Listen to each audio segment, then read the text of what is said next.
Hey everyone, how are you all? I hope you are doing well. So let's begin into the video without delay.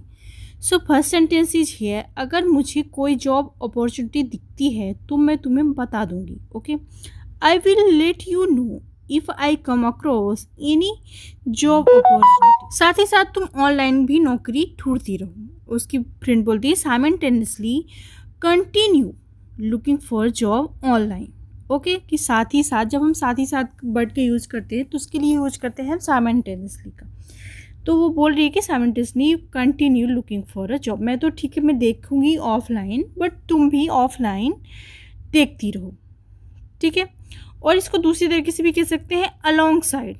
Okay, along side keep searching for job online. Along side keep searching for job online, कि साथ ही साथ तुम नौकरी देखती रहो. अगर हम दोनों मिलकर नौकरी खोजें तो हमें जल्दी ही नौकरी मिल जाएगी.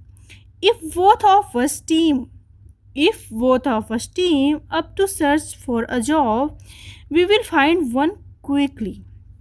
ठीक है, वो बोल रही है कि अगर हम दोनों साथ मिलकर नौकरी खोजेंगे तो नौकरी जल्दी ही मिल जाएगी. ठीक है, अगर टीम वर्क की तरह हम काम करेंगे, मैं ऑफलाइन देखूँ, तुम ऑनलाइन देखो, तो हम जल्दी ही अपनी जॉब पा लेंगे. ठीक है, we will find one quickly. ठीक है, search for a job. Okay, आगे देखते हैं. मैं डिसाइड नहीं कर पा रहा, मेरे लिए कोई भी चलेगा. I can't decide between the two options, either one work for me. ठीक है, आइदर का यूज हम तब करते हैं जब कोई दो चीज़ों में से हमें कोई एक चीज़ चुननी होती है.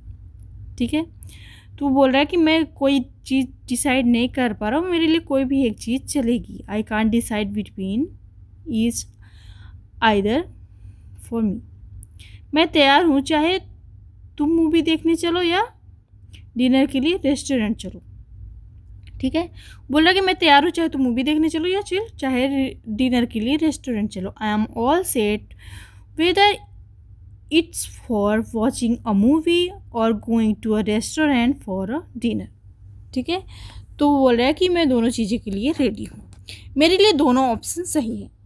Either option works for me.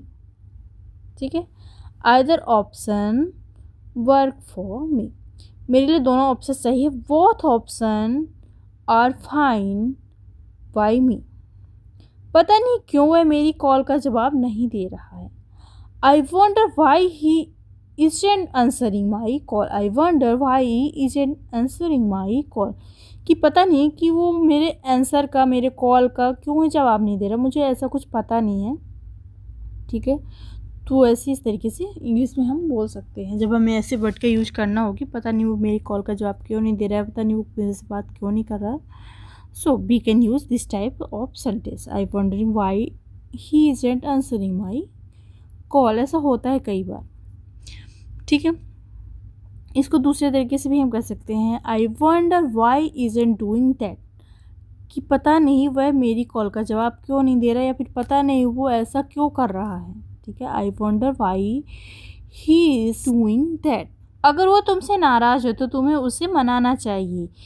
If he is mad at you, you should make an effort to reconcile with him. Okay, कि अगर वो तुमसे नाराज़ है तो तुम उसे मनाना चाहिए. ठीक है, मनाने के लिए हमने यहाँ पे यूज़ किया है रिकॉन्सिल वर्ड का. ठीक है, कि अगर वो तुमसे नाराज़ है तो तुम्हें मनाना चाहिए. इसको हम दूसरे तरीके से भी कह सकते हैं. In case he is upset with you, अगर वो तुमसे नाराज़ है तो तुम्हें मनाना चाहिए. It's advisable to try and faith things up with him.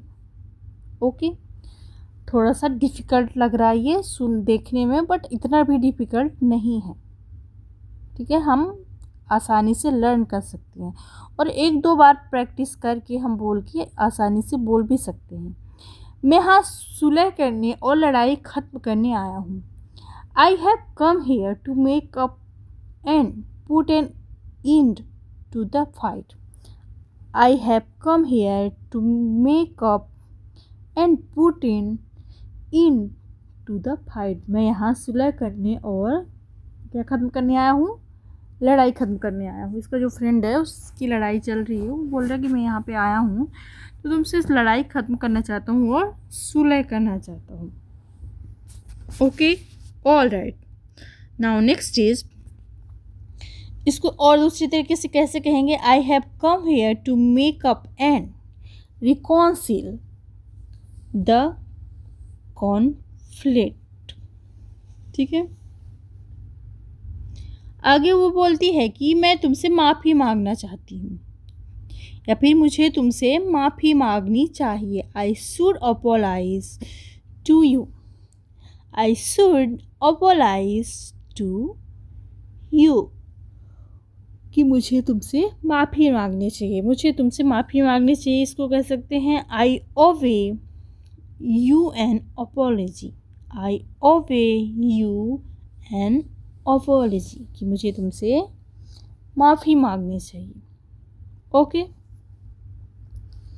Now next is, हमारी बोलचाल बंद थी। We were not an speaking terms, we were not on speaking terms, हमारी बोलचाल बंद थी। We were not on speaking terms, हमने सुलह कर ली और हमारी फिर से बोलचाल हो गई। We have made up and now we are back on speaking terms, we have made up and now we are speaking terms. ठीक है, पहले वो बोलती है कि हमारी तो बोलचाल बंद थी और उसके बाद वो बोली कि हमने तो सुलह कर ली, हमारी बोलचाल चालू हो गई। So friends, I hope you like this video, this sentence. So if you are like video, please do subscribe, one comment, and if you are new here, so please do subscribe. Okay.